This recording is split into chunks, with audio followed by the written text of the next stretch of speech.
teknis, Bapak Ibu. Jadi kami akan memberikan tips atau cara menjawab kompetensi teknis berdasarkan kata kunci yang ada pada soal tersebut. Baik teman-teman, langsung saja ke soal nomor 1. Seseorang dianggap telah belajar sesuatu jika ia telah mampu menunjukkan perubahan tingkah laku. Budina sebagai seorang guru kimia telah memberikan materi tentang larutan elektrolit dan non-elektrolit, dan peserta didik dapat memahami dan menyerap materi yang telah disampaikan dengan indikasi peserta didik tersebut dapat mempraktikkannya dengan baik. Pernyataan ini merupakan teori belajar: A. Kognitif, B. Konstruktivistik, C. Behavioristik, D. Humanistik, dan E. Sibernetik. Nah, teman-teman, untuk soal ini, kata kuncinya adalah perubahan tingkah laku. Ini ya, teman-teman. Nah, jika teman-teman menemukan kata kuncinya, teman-teman nggak usah membaca yang lain. Jadi, usahakan ketika teman-teman membaca soal, apalagi soalnya panjang-panjang, silakan teman-teman membaca scanning saja, membaca sekintas, sepintas, dan mata teman-teman tertuju kepada kata kuncinya. Dan untuk soal nomor 1 ini, kata kuncinya adalah perubahan tingkah laku. Seperti yang teman-teman ketahui, perubahan tingkah laku ini, dia termasuk di behavioristik. Perubahan tingkah laku antara stimulus dan respon. Jadi, jawaban yang benar adalah bagian B. Oke, kenapa bagian B, teman-teman? Jika teman-teman sering melihat video saya sebelumnya, saya sering menjelaskan bahwa ada 4 teori belajar. Teori belajar behavioristik, kata kuncinya adalah perubahan tingkah laku dari stimulus dan respon. Jika teman-teman menemukan kata stimulus, respon, perubahan tingkah laku dalam soalnya, maka langsung saja pilih jawabannya, yakni ini pasti teori belajar behavioristik. Kemudian, jika yang dibahas tentang struktur otak, kemudian struktur kognitif, struktur pengetahuan manusia, dan dihubungkan dengan pengalamannya, maka ini pasti teori belajar kognitif. Jika yang dibahas tentang siswa yang mampu mengkonstruksi pengetahuannya sendiri, maka dia teori belajar konstruktivistik. Dan jika dibahas membentuk manusia yang ideal, memanusiakan manusia, maka dia pasti teori belajar humanistik. Dan inilah kata kuncinya teman-teman dari teori belajar ini. Jadi jika teman-teman menemukan kata kunci ini yang warna merah ini di soalnya, maka langsung simpulkan bahwa itu adalah jawabannya. Oke, seperti pada soal selanjutnya, soal nomor 2 Bapak Ibu. Aliran ini lebih menekankan pada keaktifan peserta didik selama kegiatan belajar. Aktif berpikir, menyusun konsep-konsep, serta memberikan makna tentang hal-hal yang dipelajari. Dari yang paling penting terwujudnya belajar adalah niat peserta itu sendiri. Pernyataan tersebut merupakan aliran dari teori A. Konstruktivistik, B. Sibernetik, C. Humanistik, D. Behavioristik, dan E. Kognitivistik. Teman-teman, ingat bahwa kata kunci dari soal ini adalah keaktifan peserta didik. Seperti di slide sebelumnya, saya telah jelaskan bahwa jika siswa yang mengkonstruksi sendiri pengetahuannya, siswa yang aktif sendiri, maka dia ada di bagian A.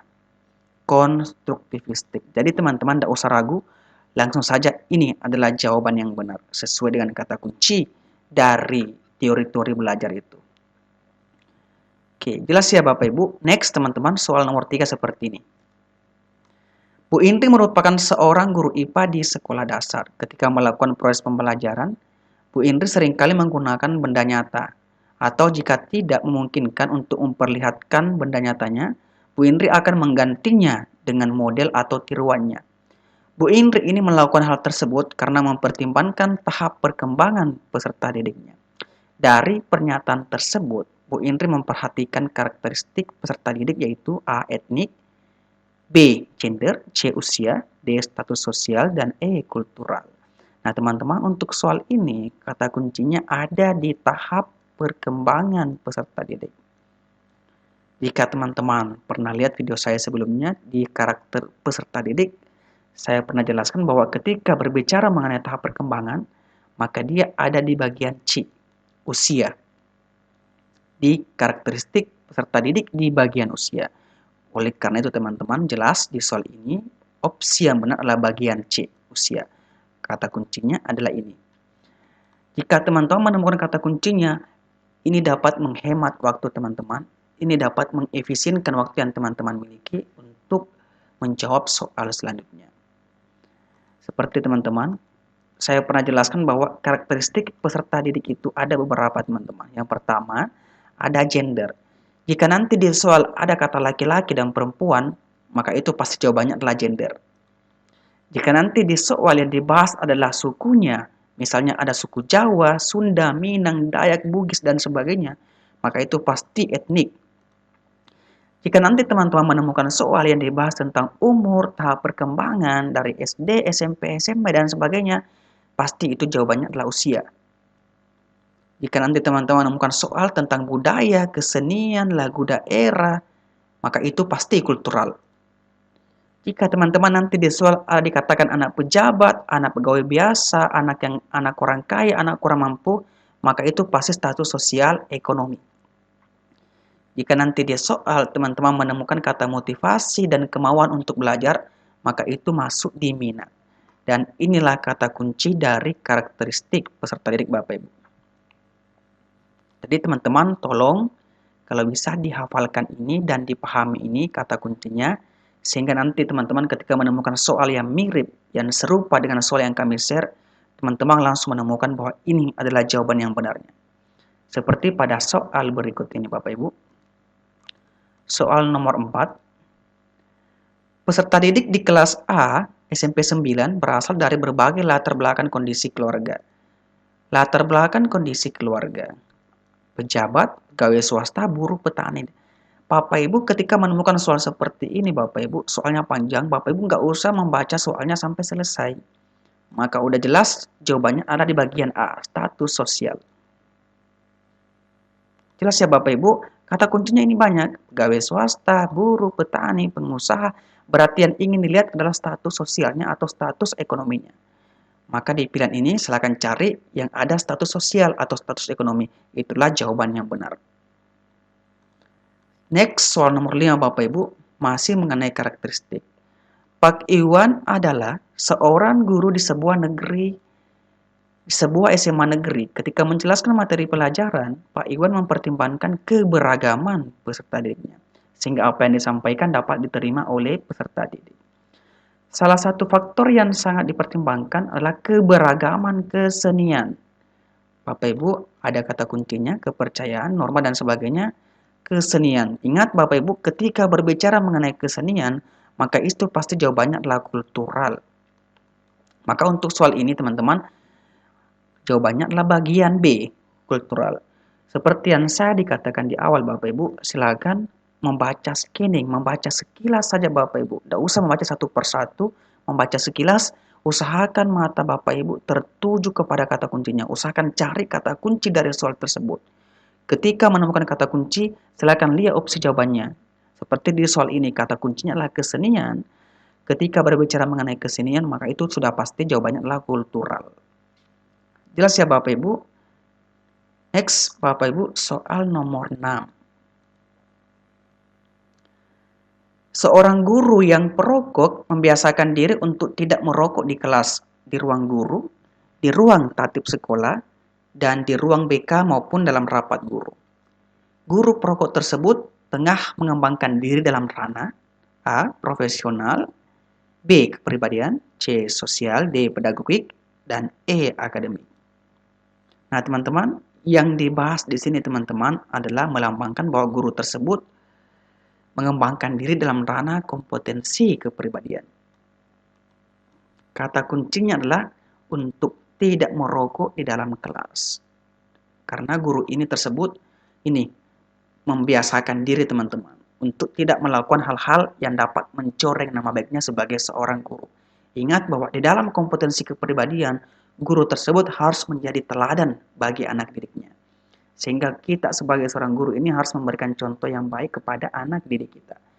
Maka di soal ini teman-teman, kata kunci adalah membiasakan diri untuk tidak merokok. Maka jawabannya adalah sudah pasti kompetensi kepribadian. Profesional bukan, sosial bukan, akademik bukan, dan pedagogik juga bukan. Saya pernah menjelaskan di video saya sebelumnya Bapak Ibu tentang kompetensi guru. Ingat bahwa ada 4 kompetensi yang harus dimiliki oleh seorang guru: profesional, pedagogik, kepribadian, dan sosial. Pedagogik ini teman-teman berhubungan dengan perangkat pembelajaran seperti RPP dan sebagainya teman-teman, seperti penilaian dalam kelas, karakter peserta didik, menguasai teori belajar dan sebagainya. Itu yang disebut dengan pedagogik. Kepribadian ini Bapak Ibu yang berhubungan dengan di dalam diri kita Bapak Ibu. Seorang guru adalah seorang yang harus menjadi teladan, berkepribadian bagus, seorang yang jujur, memiliki kepercayaan, dan sebagainya. Sedangkan untuk kompetensi profesional adalah ini berhubungan dengan mata pelajaran yang kita ampu. Jadi misalnya Bapak Ibu ada mata pelajaran PGSD, ekonomi, sejarah, IPA, fisika, dan sebagainya. Sedangkan sosial adalah berhubungan dengan masyarakat. Ingat bahwa di sekolah kita ini sebagai teladan oleh anak didik kita. Di masyarakat kita harus menjadi contoh yang baik bagi masyarakat. Itu yang disebut dengan kompetensi sosial. Jadi ada 4 kompetensi yang harus dimiliki oleh seorang guru. Dan teman-teman ingat harus pahami ini baik-baik. Sehingga nanti ketika ada soal serupa yang muncul Bapak Ibu, seperti di soal nomor 7 ini, saat guru mengikuti program pelatihan pengembangan perangkat pembelajaran inovatif yang diselenggarakan oleh perguruan tinggi, kegiatan tersebut merupakan bentuk peningkatan kompetensi. Nah, teman-teman, untuk soal ini, kata kuncinya adalah pelatihan tentang pengembangan perangkat pembelajaran.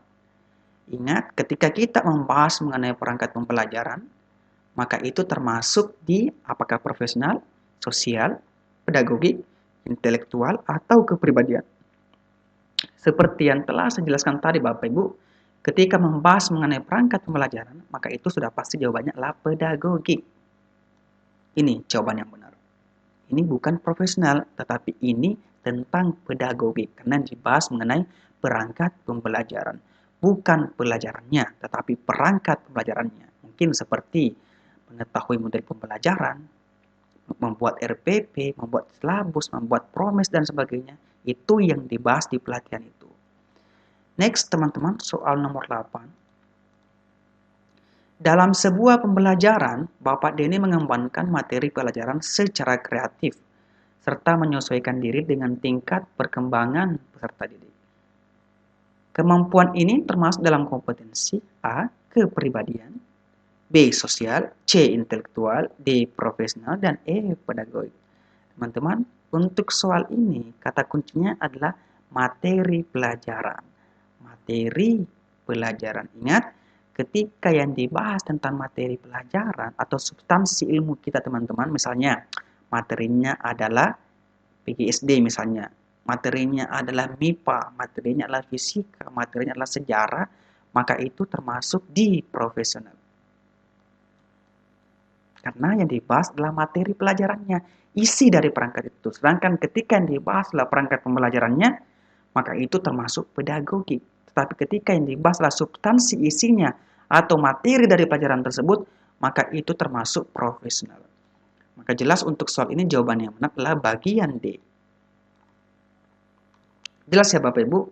Next, Bapak Ibu, soal nomor 9. Pendidikan tidak berlangsung dalam ruang hampa, melainkan ada dalam lingkungan masyarakat tertentu dengan norma dan budaya yang melekat di dalamnya. Oleh karena itu, pendidikan melekat pada masyarakat. Kemudian masyarakat tersebut menginginkan pendidikan yang sesuai dengan latar belakangnya. Supaya pendidikan tidak melenceng dari jalurnya, maka perlu diatur dalam regulasi yang berlaku di masyarakat atau negara seperti dalam Undang-Undang Dasar 1945. Landasan pendidikan idealis ini termasuk A. Filosofis, B. Sosiologis, C. Religius, D. Yuridis, dan E. Psikologis. Nah, teman-teman, untuk soal ini kata kuncinya adalah regulasi, peraturan. Peraturannya adalah undang-undang. Ingat teman-teman, ketika yang dibahas tentang regulasi, contohnya dalam undang-undang, maka itu termasuk landasan yuridis. Oke. Jika teman-teman pernah melihat video saya sebelumnya Bapak Ibu yang berbicara mengenai tentang landasan pendidikan, maka Bapak Ibu sudah pasti tahu bahwa ada 4 landasan pendidikan yang harus diketahui oleh seorang guru. Yang pertama, landasan filosofis. Kata kuncinya adalah makna atau hakikat. Hakikat dari ilmu pendidikan. Jika teman-teman nanti menemukan soal yang berbicara mengenai makna, membicara mengenai hakikat, maka itu jawabannya pasti landasan filosofis. Ketika nanti yang dibicarakan tentang konsep peraturan perundang-undangan yang menjadi titik tolak sistem pendidikan di Indonesia, maka sudah pasti jawabannya bahwa itu adalah landasan yuridis. Jika yang dibahas tentang kejiwaan, maka itu adalah landasan psikologis. Ketika yang dibahas tentang kaidah-kaidah sosiologi yang dijadikan titik tolak dalam pendidikan, maka itu sudah pasti landasan sosiologis. Ketika yang dibahas tentang sejarah pendidikan di masa lalu yang menjadi acuan terhadap pengembangan pendidikan di masa kini, maka itu termasuk landasan historis. Dan ketika yang dibahas tentang religi atau agama yang menjadi titik tolak dalam rangka praktik pendidikan, maka itu sudah pasti landasan religius. Teman-teman harus hafalkan kata kunci dari keenam landasan pendidikan ini. Sehingga nanti ketika ada soal yang muncul, seperti soal ini Bapak Ibu, soal nomor 10 seperti ini, proses kegiatan pendidikan melibatkan kegiatan yang menyangkut interaksi kejiwaan antara pendidik dan peserta didik dalam suasana nilai-nilai budaya suatu masyarakat yang didasarkan pada nilai-nilai kemanusiaan. Pendidikan selalu melibatkan aspek-aspek yang tidak dipisahkan satu sama lain, yaitu aspek kejiwaan. Teman-teman, saya sudah menemukan kata kuncinya, ini aspek kejiwaan, kebudayaan, kemasyarakatan, norma-norma, dan kemanusiaan. Jenis landasan ini dalam ilmu pendidikan disebut dengan, teman-teman, ingat bahwa ketika berbicara mengenai kejiwaan, maka jawabannya adalah psikologis. Oleh karena itu, di soal nomor 10 ini, jawaban yang benar adalah bagian E. Kita langsung menemukan jawabannya berdasarkan kata kunci yang ada pada soal tersebut. Baik, untuk menguji pemahaman teman-teman, apakah teman-teman bisa menemukan kata kuncinya atau tidak, saya akan memberikan soal bonus. Soalnya seperti ini Bapak Ibu. Berikut ini contoh konkret dari implikasi landasan religius dalam pendidikan di sekolah adalah A. Menjaga lingkungan sekitar rumah karena kebersihan merupakan sebagian dari iman. B. Gotong royong dan saling menghormati antar warga masyarakat meskipun berbeda suku, ras, dan agama. C. Guru mengajarkan siswanya untuk berdoa sebelum dan sesudah pembelajaran. D. Guru menggunakan media pembelajaran yang interaktif mendukung pembelajaran di kelas. Dan E. Sekolah menyediakan berbagai ekstrakurikuler yang dapat memfasilitasi potensi dan kreativitas anak. Teman-teman, jawaban teman-teman bisa dituliskan di kolom komentar di bawah ini.